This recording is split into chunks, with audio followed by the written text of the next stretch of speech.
کرنا صرف نام والے نہ رہنا، تم حقیقت والے ہو۔ جب بتا دیا جائے کہ فلاں راستے کے اوپر خطرہ ہے تو اس کا کیا مطلب ہوتا ہے؟ جب کوئی شخص بتائے کہ فلاں راستے پہ خطرہ ہے تو اس کا کیا مطلب ہے؟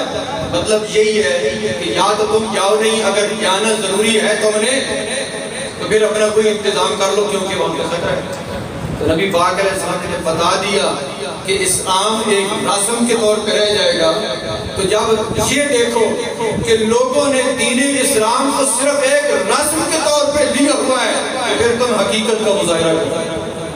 اب دیکھنا، بندہ یا رسول اللہ کا نعرہ بھی لگائے، میلاد شریف کی محفل بھی کرے اور محبت رسول کا دعویٰ بھی کرے، اور ساتھ میں یہ بھی ہو کہ جو اس کے منکر ہیں ان کے ساتھ بھی بڑی محبتیں ہوں، تو اس کا مطلب یہ ہے کہ یہ کام بطور عقیدہ اور نظریہ نہیں کر رہا، بطور رسم کر رہا ہے کہ یہ بھی ادا کر لیتا ہے اور ادھر بھی جا کے بیٹھ جاتا ہے، اور یہاں سے ہی اہل سنت کا نقصان ہوتا ہے۔ اسی نقطے سے اہل سنت کا نقصان ہو رہا ہے کہ ایک بہت بڑا برتن وہ دودھ کا بھر دیجئے اور اس کے اندر پھر ایک قطرہ پلیدی کا ڈال دیجئے تو پھر اس دودھ کا کیا حال ہوگا؟ اس دودھ کا کیا حال ہوگا جس میں پلیدی کا ایک قطرہ آ جائے؟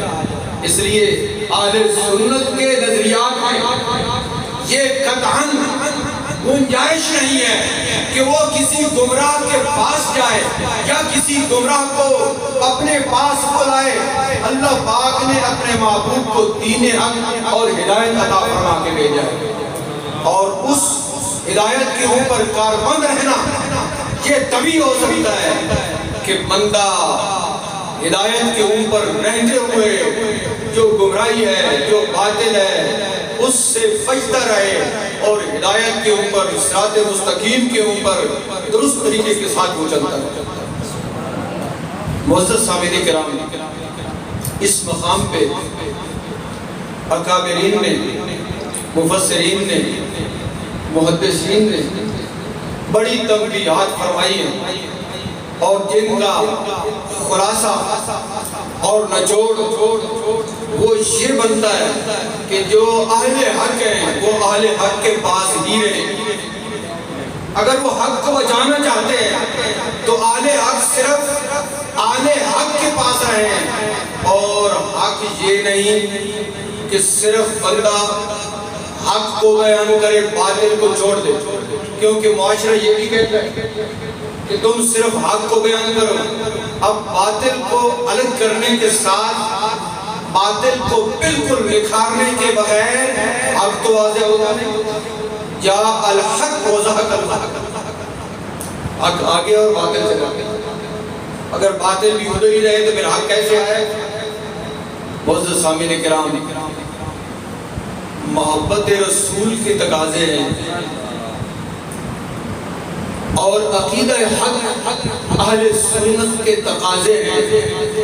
جس وقت تک ان تقاضوں کو پورا نہیں کیا جائے گا، ہمارا عقیدہ اور ہمارا ایمان، ہمارا نظریہ اور ہمارے جو معاملات ہیں یہ کبھی بھی محفوظ نہیں ہو سکتے۔ اس لیے سب سے زیادہ ضرورت اس امر کی ہے کہ ہم اپنے عقائد کو سمجھیں، اور جب عقائد سمجھ آ جائیں اس کے اوپر بڑی مضبوطی کے ساتھ ہم کاربند ہوں، کیونکہ نبی پاک علیہ السلام نے ارشاد فرمایا کہ تم سواد اعظم کی اتباع کرو، اور سواد اعظم اجماع امت یہی اہل سنت ہے۔ الحمدللہ کہ ہم سواد اعظم ہیں، امت کا اجماع اسی پہ ہے کہ اہل سنت ہی سواد اعظم ہے، اور سواد اعظم حق کا نام، کلمہ حق کا نام، دوسرا نام سواد اعظم ہے۔ اہل سنت سواد اعظم، اور سواد اعظم کون ہے؟